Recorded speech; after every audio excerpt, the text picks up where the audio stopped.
সারা দেশ তোলপাড়, কারণ ডক্টর ইউনূসের সরকার ক্ষমতা গ্রহণের পর এই প্রথমবারের মতন বিচার বহির্ভূত এই হত্যাকাণ্ডের ঘটনা ঘটল। পরিবারের দাবি তাকে হত্যা করা হয়েছে, আর তার সাথে এখানে ওই দিন আরও একজন লোককে আটক করা হয়েছিল। তো তার সাথে যেই লোককে আটক করা হয়েছিল আমরা যদি দেখি, তার বক্তব্য হচ্ছে আমাদের তৌহিদ ভাইয়ের সাথে যে আপনার প্রতিবেশী লুৎফুর রহমানকেও আটক করা হয়। মানববন্ধনে আজকে আমাদের কুমিল্লাতে প্রেস ক্লাবের সামনে বিশাল একটা মানববন্ধন হয়েছে, কারণ একজন নিরীহ মানুষ, তাকে নিয়ে কেন তুইলা মাইরা ফেলা হইলো, এভাবে নির্যাতন করা হইলো।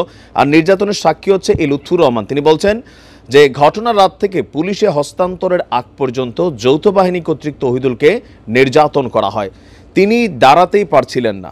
সকালে গুমতিতে নামিয়ে গোসল করানোর পর তাকে নামাজ পড়তে বলা হয়েছিল।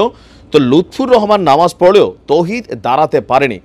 তৌহিদের স্ত্রী মানববন্ধনে বলছেন, সেনাবাহিনীর পোশাক ছাড়াও ওই রাতে কিছু লোক সিভিলে ছিল, তাদের মুখ ঢাকা ছিল। তারা বলেছিল আমার স্বামীকে ফিরিয়ে দেওয়া হবে। অপরাধ কি? তার বিরুদ্ধে অস্ত্র ব্যবসার অভিযোগ আছে। ভোর থেকে আত্মীয় স্বজনদের মাধ্যমে পুলিশ এবং সেনাবাহিনীর কাছে গিয়েছে সবাই, মোবাইলে কথা বলেছে, তাকে পায়নি। সকাল আনুমানিক 8:30টার পর আবারও সেনাবাহিনীর লোকজন তাকে তৌহিদকে গাড়িতে রেখে আমাদের ঘর তল্লাশি করেছে। তখন আমার স্বামী অনেকটা অচেতন ছিল, পরে হাসপাতালে মারা যাওয়ার পর আমাদেরকে খবর দেওয়া হয়।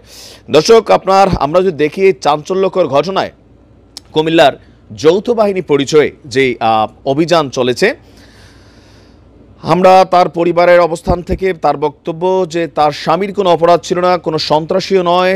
সেনাবাহিনী আশ্বস্ত করছিল যে তৌহিদ ভাইয়ের কিছুই হবে না।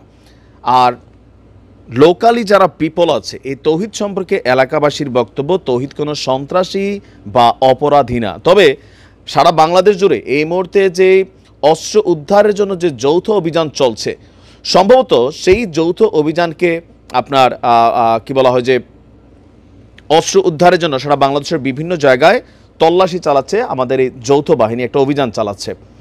এখন এই ঘটনায় তাৎক্ষণিকভাবে সেনা সদর দপ্তর থেকে এই ক্যাম্প কমান্ডার যিনি আছেন, সেনাবাহিনীর সম্মত যিনি ক্যাম্প কমান্ডার ছিলেন, তাকে প্রত্যাহার করা হয়েছে এবং ঘটনাটাতে সুষ্ঠু তদন্ত করে এই ঘটনায় যারা সংশ্লিষ্ট, যারা জড়িত, তাদের বিচারের আশ্বাস দিয়েছে সেনাবাহিনী। ইভেন সরকারের পক্ষ থেকেও তাৎক্ষণিকভাবে একটা তদন্ত কমিটি গঠন করে বিচারের সুষ্ঠু ঘটনার পেছনে আসলে কী ঘটনা। তবে পরিবারের দাবি, সাথে থাকা আটক লুৎফুর রহমানের দাবি যে তাকে নির্যাতন করা হয়েছে।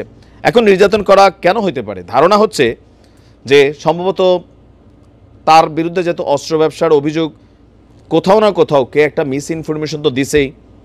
এখন আমরা যতটুকু ওনার পরিবার 4টা মেয়ে আছে, ছোট ছোট সবগুলা মেয়ে, এই মহিলাটা এখন কোথায় যাবে?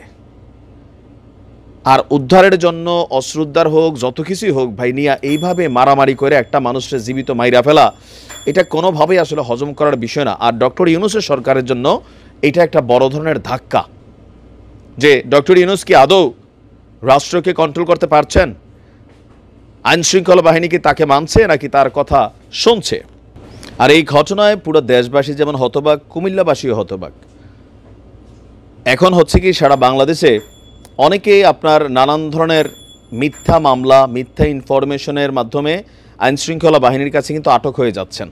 তো আইনশৃঙ্খলা বাহিনী তাদের দায়িত্ব পালন করতে গিয়ে স্বাভাবিকভাবে জিজ্ঞাসাবাদ করে, কিন্তু জিজ্ঞাসাবাদের ভাষা যদি হয় এমন যে একটা সুস্থ সবল মানুষ, ভাই তাকে মাইরাই ফেলতে হয় বা তিনি মইরাই যান, এই লেভেলে টর্চার করে, নির্যাতন করে, সেটাও কিন্তু আসলে মানা যায় না। আমার মনে হয় এই ঘটনায় সারা বাংলাদেশে যে রিয়েকশন হচ্ছে, আজকে বিএনপি প্রশ্ন তুলেছে যে ইউনূসের আমলে কেন আজকে বিচার বহির্ভূত হত্যাকাণ্ড হলো। সম্ভবত এটাই এই ব্যর্থ ইউনূস সরকারের পতনের প্রথম ধাপ হইতে পারে, কারণ তিনি আসলে আইনশৃঙ্খলা বাহিনীকে এই মুহূর্তে ব্যালেন্স করতে পারছেন না। উনি কি করতেছেন আমি জানি না। রাষ্ট্রকে ব্যালেন্স করার জন্য যে ক্যাপাবিলিটি দরকার, কোথাও না কোথাও এই জায়গাতে সরকার ব্যর্থ।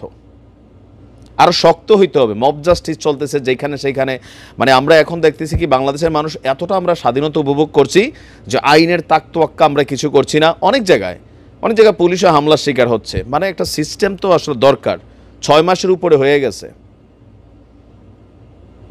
আমরা তীব্র নিন্দা জানাচ্ছি যেহেতু সেনাবাহিনী আশ্বস্ত করেছে যে সেখানে অতি উৎসাহী কারা এই তৌহিদুর ভাইয়ের উপর টর্চার করছে, নির্যাতন করছে, সেটার মানে সুষ্ঠু তদন্ত করে বিচার করবে। আমরাও চাই বিচার হোক, আর এই পরিবারটাকে ক্ষতিপূরণ দেওয়া হোক। 4টা মেয়ে নিয়ে এই মেয়ে কোথায় যাবে?